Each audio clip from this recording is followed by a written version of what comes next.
ಸ್ಥಾನವನ್ನ ಪಡೆದುಕೊಂಡು ನಮ್ಮ ಶಾಲೆಗೆ ಅದರ ಕೀರ್ತಿಯನ್ನು ತಂದಿದ್ದಾರೆ. ಅದಕ್ಕಾಗಿ ಅವರಿಗೆ ಅನಂತ ಸಂಸ್ಥೆ ಪರವಾಗಿ ಅನಂತ ಅಭಿನಂದನೆಗಳನ್ನ ಸಲ್ಲಿಸುತ್ತದೆ. ಅಲ್ಲ, ಇಲ್ಲಿ ಶ್ರೇಯಾ ಪ್ರಕಾಶ್ ಚೌಗ ಇವರು ಸಹ ರಾಷ್ಟ್ರಮಟ್ಟದಲ್ಲಿಯೂ ಸಹ 6ನೇ ಸ್ಥಾನವನ್ನ ಪಡೆದುಕೊಂಡು ಮತ್ತು ನಮ್ಮ ಸಂಸ್ಥೆಗೆ ರಾಷ್ಟ್ರಮಟ್ಟದಲ್ಲಿ ಹೆಸರು ನಮ್ಮ ಸಂಸ್ಥೆಯ ಹೆಸರನ್ನ ಮುಗುವುದರಲ್ಲಿ ಈ ವಿದ್ಯಾರ್ಥಿ ಬಹುಮುಖ್ಯವಾದಂತಹ ಪಾತ್ರ ವಿಷಯ.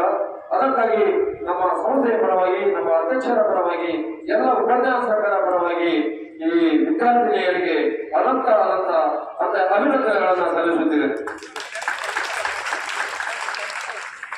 ಈಗ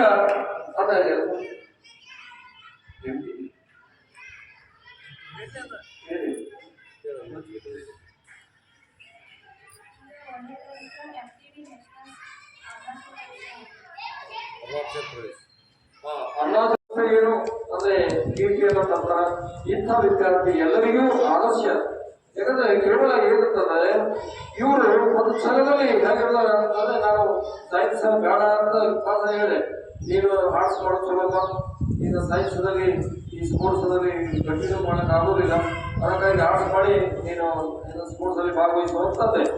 ಆದ್ರೂ ಇಲ್ಲ ನಾನು ಸರ್ ಸೈನ್ಸ್ನು ಮಾಡ್ತೀನಿ, ನಾನು ಸ್ಪೋರ್ಟ್ಸ್ ಅಲ್ಲಿ ಭಾಗವಹಿಸ್ತೀನಿ ಅನ್ನೋಂಥ ಒಂದು ಆಸಕ್ತಿ ಅವರಲ್ಲಿ ಬಹಳ.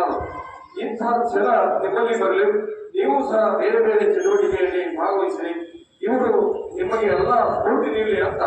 ಅದಕ್ಕಾಗಿ ಇವರಿಗೆ ಈಗ ನಮ್ಮ ಸಂಸ್ಥೆಯ ಪರವಾಗಿ ಸನ್ಮಾನವನ್ನ ಇಟ್ಕೊಂಡಿವಿ.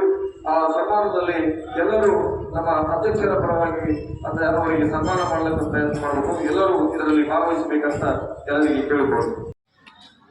ಯಾಕೆಂತಂದ್ರೆ ಎಲ್ಲರಿಗೂ ಎಲ್ಲದರಲ್ಲಿ ಆಸಕ್ತಿ ಇರಲ್ಲ. ಆದ್ರೆ ಈ ವಿದ್ಯಾರ್ಥಿ ಸೈನ್ಸ್ ವಿಭಾಗದಲ್ಲಿ ಅತಿ ಹೆಚ್ಚು ಅಂಕಗಳನ್ನ ಪಡೆದ, ಅದೇ ರೀತಿಯಾಗಿ ಕ್ರೀಡಾಪಟುವಾಗಿ ಹೊರಹೊಮ್ತಾ ಇದ್ದಾರೆ. ಇವರು ನಮ್ಮ ಕಾಲೇಜು, ತನ್ನ ಊರು, ತಂದೆ ತಾಯಿ ಕೀರ್ತಿಯನ್ನು ಹೆಚ್ಚಿಸ್ತಾ ಇದ್ದಾರೆ. ಹೀಗೆ ಇವರು ಅಂತಾರಾಷ್ಟ್ರೀಯ ಮಟ್ಟದಲ್ಲಿ ಖ್ಯಾತಿಯನ್ನ ಪಡೀಲಿ ಅಂತ ಹೇಳ್ತಾ ಅವರಿಗೆ ನಾವೇನ್ ಮಾಡ್ತಾ ಇದ್ವಿ ಅಂತಂದ್ರೆ ಸನ್ಮಾನ ಮಾಡ್ತಾ ಇದ್ವಿ.